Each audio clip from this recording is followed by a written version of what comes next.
Welcome back to the Foundation. This is swaythoven, and in this video, we got a little bit more stuff today. So we're going to try to make something a little bit more creative. I actually updated to Spawn 2.0, which I was actually about to start talking shit about Spawn because I watched everything recently, which makes me think about this topic to where like people are learning a lot of stuff quickly without mastering it in a way, and I'm one of those people, and that kind of like I think that actually slows people down because when you think you get to the end goal and you start learning stuff, then you kind of slow down because you're like, okay, I've scratched the surface.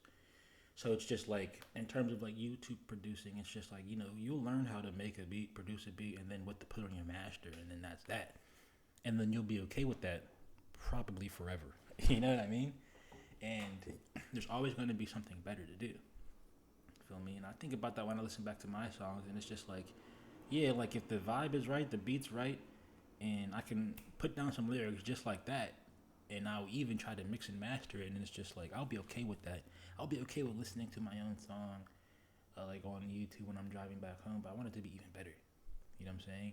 But I feel like the idea of me, or just the practice, or what actually happened, me just trying to learn how to do everything on these YouTube production videos when I first started, you want to learn too fast and then you slow down fast. You know.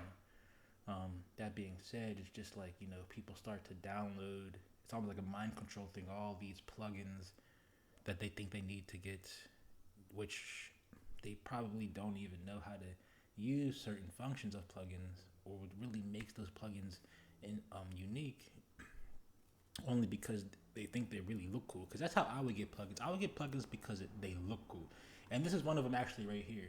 But I don't regret it. Pigment 6. I think Pigment 6 actually just looks cool as a plugin, synthesizer, whatever. And because also I just like the idea of it. Pigments has to do with colors, but we're making sound. You know what I mean? That's just how I think. But it's just like, someone will just go out and get like the latest and greatest, what they think, VST, based off of just, wanting, just chasing something, right? When that something is already there, right in front of you or inside of you. Um, Pause no Diddy. Or, yeah. But anyway, it's just like, that being said, I only have this many plugins now. I don't really have a lot of like plugins to make different sounds or anything because I recently restarted my computer, and it made me think about that. You know what I'm saying? Like, what really do I need? I just need notes, something to make the notes sound different, and honestly, effects. And that's where, you know, I guess you really have to get like what's important too, because there's only so many effects, but there's a lot of people trying to do or make. There's a lot of plugins or VSTs trying to, or also doing that same effect. So it's just like which one actually works for you, or which one is that industry standard that you're looking for, and stick with this because you can just keep downloading stuff. You know what I mean? I haven't really downloaded anything new in a minute. Right, I made sure to get the wave stuff. Like Spawn, which I'm about to look into, because I guess they had an update. Right, I was about to re-download it after I restarted my computer, but I was gonna talk shit on it, like I said earlier, and say it's not even worth it because I went back to my old download installation thing and it wasn't even there. I couldn't log in or anything like that. I just so happened, I would have never known, just so happened to get an email from Software talking about Spawn 2.0 is here. And I'm like, hey, listen, I paid for Spawn 1.0. I better get this for free. Luckily, you know, it all worked out or whatever. But I'm going to look into this. I kind of did look into it earlier and it doesn't really seem different. This is different right here. I tried to see where you could, and I think it was this right here, where I seen people change that there was a change in the like a VST. Like I would have the VST. I might be wrong, but I'm gonna get into it. I'd have a different VST where a melody would be, chords and bass would be, and I can like mess with those sounds there individually. And I think that's a very a nice update that Spawn has, right? Because they already make the MIDI, and there's already a limitation on the sounds. And instead of trying to make their own more sounds, you can go into other VSTs and just import the sound. So it's just like kind of like what they're going on with here. I think this is like an interesting way to actually do the AI automation thing is because the user still has to do work in terms, instead of like no work being done whatsoever. Now, the first iteration of Spawn I thought was kind of like not that great because you couldn't do that. You would just spawn a melody and people would just roll with it, maybe do some slight changes, but like in terms of MIDI and maybe even understanding, there's no understanding. There's still no understanding, but it doesn't really matter. This isn't for people that know how to do music theory and stuff like that. I'm not the best at music theory, but you know, whatever. But I'm going to, after work, I'm talking a lot. How long have I just talked for? Probably for a little bit too long. 5 minutes and 47 seconds. I'm gonna like try to like make something. Um, and at first I'm gonna like play around with like Spawn, see what's up with it. But I might not mess with it all like that. So we're gonna see what's up.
So I'm actually just gonna like. Hey, listen, I'm about to say. Hey, hold on. What was it? I forget. We had something to do with eeny, meeny, miny, mo. Something like fuck your bitch. So, hey, it's funny. It's funny. It made me laugh. But I mean, I could make more MIDI, right? Instead of like, dude, I didn't even do what the Spawn 2.0 is supposed to do. Hold up, like, what's it? I actually fuck with like this sound in particular. That's why I already got rid of it. It doesn't even matter. I actually like the melody that he gave me. So it's just like, I also think Splice would be good, but I didn't want to pay that $22 or whatever it was. I was like, let me get a free, let me get another new email address and make a trial or whatever. I forgot. I didn't even do it yet, but you know, Splice is pretty good just because, like, I guess the quality of the stuff. I guess, like, you know, sometimes I try to make sounds and it's like then I go actually to the presets and it's like, yeah, there's reason why the presets are where they're at, but. Yeah, I'm gonna work on this a little bit more. Yeah, this got some potential.